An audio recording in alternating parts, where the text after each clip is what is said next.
দর্শকা, আমি আবার এসেছি আপনাদের আরজে শাকচুন নিয়ে। আজকে আমাদের ভূতুড়ে গল্প যে নতুন গল্প, বিরাজ ভদ্রের লেখা, রাঙা দিদা ও ফুলকুমারে। ভূতের গল্প তোমরা শুনতে ভালোবাসো, কত নামেই না তোমরা তাদের চেনো। ব্রহ্মদত্তী, মামদভূত, পেতনি, শাকচুন্নি, গুপি গাইন, বাঘাবাইনে, আবার ভূতের নাচও তোমরা দেখেছ। আমি একটা মেয়ে ভূতের কথা শুনেছি ছোটবেলায়। তার নাম সে বলেছিল ফুলকুমারী। ভূত যদি পোড়ো বাড়ি বনে জঙ্গলে থাকে তবে থাক না, বিশেষ কিছু আসে যায় না। অমাবস্যার রাত্রে, ঘোর দুপুরে অথবা ভর সন্ধ্যেবেলায় তেনারা তোমাদের ভয় দেখাতে থাকেন। ওইসব জায়গায় তখন না গেলেই হলো। তবে বনের ভূতের থেকে মনের ভূতকে আমরা বেশি ভয় পাই। একদিন দুপুর রাত্রে চাঁদের আলোয় একটা কলা গাছকে আমার মনে হয়েছিল সাদা শাড়ি পরা একটা ভূত যেন। এদিকে ওদিকে হাওয়ায় আবার দুলছিল, হেলছিল।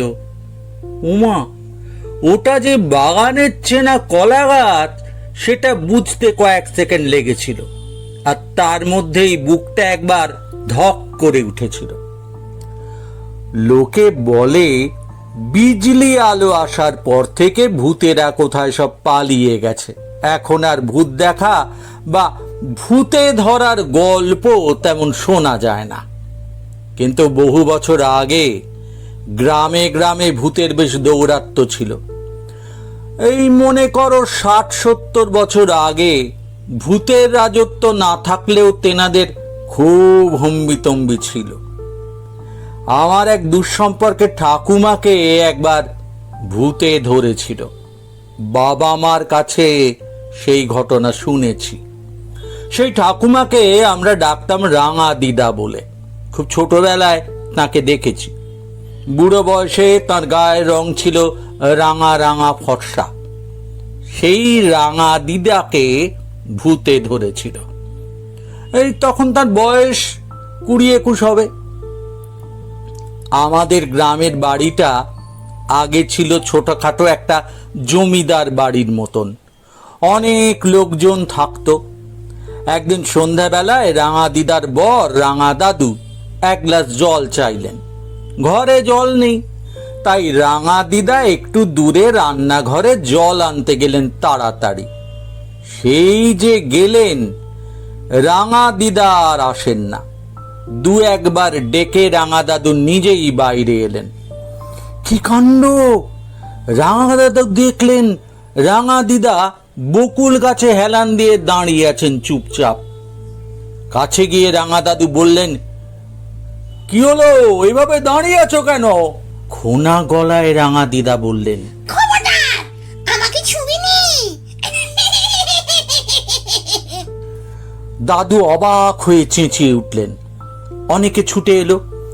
রাঙা দিদা বড়দের দেখে ঘোমটা টানলেন না, বরং শাড়ির আঁচল গাছ কোমর করে বেঁধে সবাইকে শাসাতে লাগলেন। কেউ আমাকে ছুবিনি, ছুলে শেষ করে দেব। আমায় তোরা চিনিস না।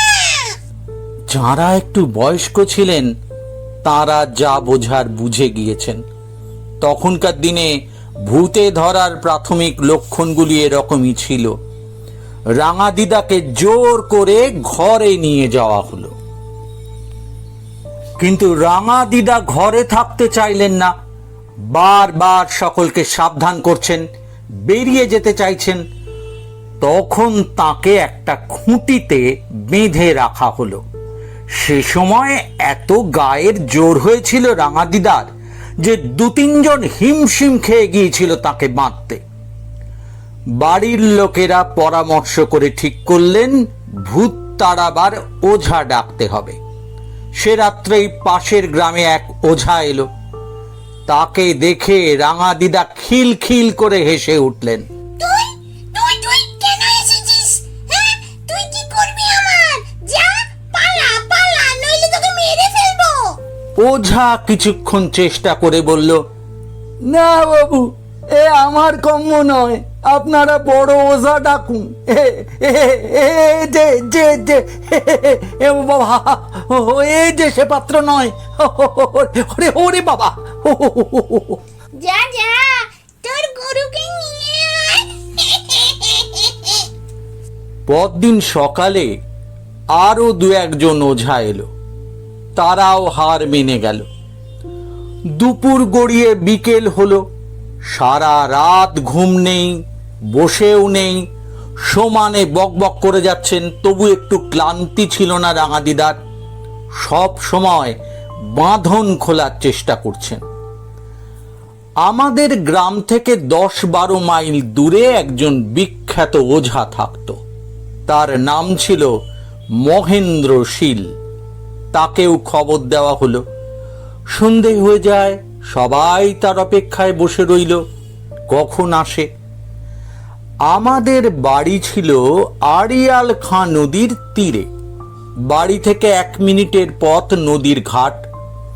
নৌকো করে ওরা আসবে। কেউ দেখেনি কখন মহেন্দ্র ওঝা নদীর ঘাটে নেমেছে, কিন্তু ঘরের মধ্যে থেকে রাঙাদিদা ঠিক চেঁচিয়ে উঠলেন, ওকে কেন আনলো? ওকে ফিরে যেতে বল, ও আমার কিছুই করতে পারবে না। বারবার চিৎকার করছেন রাঙাদিদা। যত কাছে আসছে ওঝা, তত বেশি ছটপট করছেন আর হাত পা ছুঁড়ে চেঁচাচ্ছেন, তুই কেন এসেছিস? তোকে মেরে ফেলবো। রাঙাদিদার কাণ্ড কারখানা দেখে মহেন্দ্র ওঝা এতটুকু ঘাবড়ালো না, বরং গম্ভীর গলায় বলল, হ্যাঁ এলাম, তুই আমায় আসতে বাধ্য করলি, দেখি কে কাকে মারে। এবার সব জিনিসপত্র জোগাড় হলো। ওঝা মন্ত্র পড়ে রাঙাদিদার গায়ে জল ছিটিয়ে দিল। সঙ্গে সঙ্গে রাঙাদিদা চিৎকার করে উঠলেন। সারা রাত ধরে ওঝা আর ভূতের ক্ষমতার লড়াই চলল। না দেখলে না শুনলে সেসব বিশ্বাস করা যায় না। এক সময় ওঝা রাঙাদিদার চারদিকে অদৃশ্য গণ্ডি কাটলেন মন্ত্র পড়ে। তারপর রাঙাদিদার বাঁধন খুলে দেওয়া হলো। এক অদ্ভুত কাণ্ড দেখা গেল তখন। রাঙাদিদা চেঁচাচ্ছেন, শাসাচ্ছেন, কিন্তু গণ্ডির বাইরে যেতে পারছেন না। তুই তুই গন্ডিটা তুলে নে, তা নইলে ঘাড় মটকাবো, আমাকে যেতে দে। তুই কে? কেন এসেছিস আগে বল, তবে তোকে যেতে দেব। না না, বলবো না। তুই আমার কি করবি? দেখ না কি করি। ওঝা মন্ত্র পড়া জল ছিটিয়ে দিল। চলে গেলুম, পুড়ে গেলুম, আর দিবি না। তবে বল, কে তুই? কেন চেপেছিস মা লক্ষ্মীর ঘাড়ে, বল। না না, বলবো না। তুই কে রে, আমায় প্রশ্ন করছিস? ওঝা বলে, দেখাচ্ছি আমি কে। ওঝা মন্ত্র পড়ে ক্রমশ রাঙাদিদার চারদিকের অদৃশ্য গণ্ডি ছোট করতে শুরু করলো। এক সময় গণ্ডি রাঙাদিদার দুপায়ের পাতার যতটুকু জায়গা ধরে ততটুকু হয়ে গেল। অথচ বারবার জিজ্ঞেস করাতেও বলছে না সে কে, কেন ভর করেছে রাঙাদিদাকে। প্রতিবার গণ্ডি ছোট করার সময় ওঝা প্রশ্ন করেছে, কিন্তু উত্তর পাচ্ছে না। কয়েকবার এরকম করার পর ওঝার চোখ জবা ফুলের মতো লাল হলো রাগে। সে বলল, যখন বলবি না তুই কে, তখন দাঁড়া, এক পায়ে খাড়া। দাঁড়া, দেখি কতক্ষণ থাকতে পারিস। রাঙাদিদা এক পায়ে দাঁড়াতে বাধ্য হলেন। কিছুক্ষণ এইভাবে দাঁড়িয়ে থেকে চিৎকার করে উঠলেন, আর আমি পারছি না। উহ উহ, কি কষ্ট, দু পায়ে দাঁড়াতে দে। আগে বল তুই কে, তবে দু পায়ে দাঁড়াতে দেব। বলছি বলছি। তবে দাঁড়া দু পায়ে, ওঝা বলে।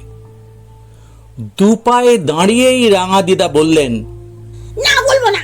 বার কয়েক এভাবে এক পা থেকে দু পায়ে দাঁড়াতে পেয়েই কিছু বলতে অস্বীকার করায় ওঝা ভয়ানক রেগে গেল। অনেকক্ষণ জ্বালিয়েছিস তুই একটা পেতনি, তোকে কি করে জব্দ করতে হয় আমার জানা আছে। দাঁড়া তুই এবার বাপায়ের বুড়ো আঙুলের ওপর দাঁড়া, ওঝা বলে। ওঝার আদেশ অমান্য করার ক্ষমতা নেই। বুড়ো আঙুলের ওপর দাঁড়াতে হলো রাঙাদিদাকে। সে দৃশ্য চোখে দেখা যায় না, কোনো নর্তকীও বেশিক্ষণভাবে দাঁড়াতে পারে না। আমি আর পারছি না, আমায় ভালোভাবে দাঁড়াতে দে, দে সব বলছি। নে তবে দাঁড়া এক পায়ে। ওঝা জল ছিটিয়ে দেয়। দু পায়ে দাঁড়াতে দে। নে দু পায়ে দাঁড়া, ওঝা বলে। দু পায়ে দাঁড়িয়ে হাঁপাতে হাঁপাতে রাঙাদিদা বলেন, আমার কি দোষ? আমি কি সাদে ওর ঘাড়ে চাপিয়েছি? ও যখন বাপের বাড়ি গিয়েছিল, একদিন সন্ধ্যাবেলায় এলো চুরে বাইরে ঘুরছিল, তখন থেকে ওর দিকে আমার নজর পড়েছে। ওর সঙ্গে আমি এখানে এসেছি। রান্নাঘরের পিছনে যে চালতা গাছ আছে, ওর ডালে আমি থাকি। ওকে রোজ দেখি। কাল সন্ধ্যাবেলা আবার এলো চুলে রান্নাঘরে যাচ্ছিল, আমি তখন ওর ঘাড়ে চাপি। আমার কি দোষ? তা তো বটেই, তোর দোষ কোথায়? মা লক্ষ্মীর ঘাড়ে চেপেছিস তবু দোষ হয়নি, তাই না? কিন্তু কে তুই, কে তুই? ওঝা বলে। বলবো না। আবার বুড়ো আঙুলের উপর দাঁড় করাবো। না না না না, আর নয়, আর নয়, আমি বলছি। বল, তাড়াতাড়ি বল, ওঝা বলে। আমি ফুলকুমারী, ওর বাপের বাড়ির দেশে ছিলাম। বেশ, এবার তোকে এখান থেকে চলে যেতে হবে অনেক দূরে, ওঝা আদেশ করে। না না, তা কেন যাব? তবে দাঁড়ারে পেতনি, মজা দেখাচ্ছি। ওঝা মন্ত্রপুত জল গায়ে ছিটিয়ে দেয়। মরে গেলাম, মরে গেলাম, যাব যাব, আমি যাব, আর কষ্ট দিস না।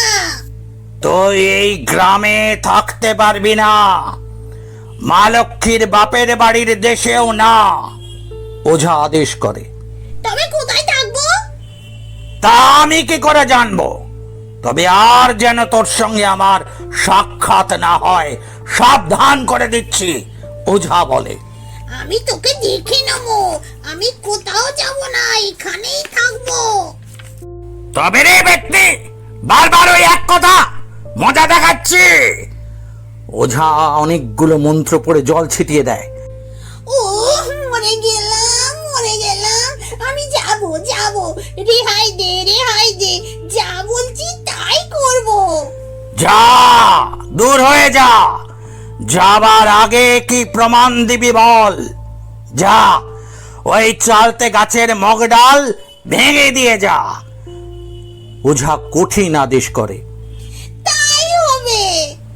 ওঝা রাঙাদিদার চারদিকের গণ্ডি তুলে নিল, মন্ত্র পড়ে জল ছিটিয়ে দিল রাঙাদিদার গায়ে।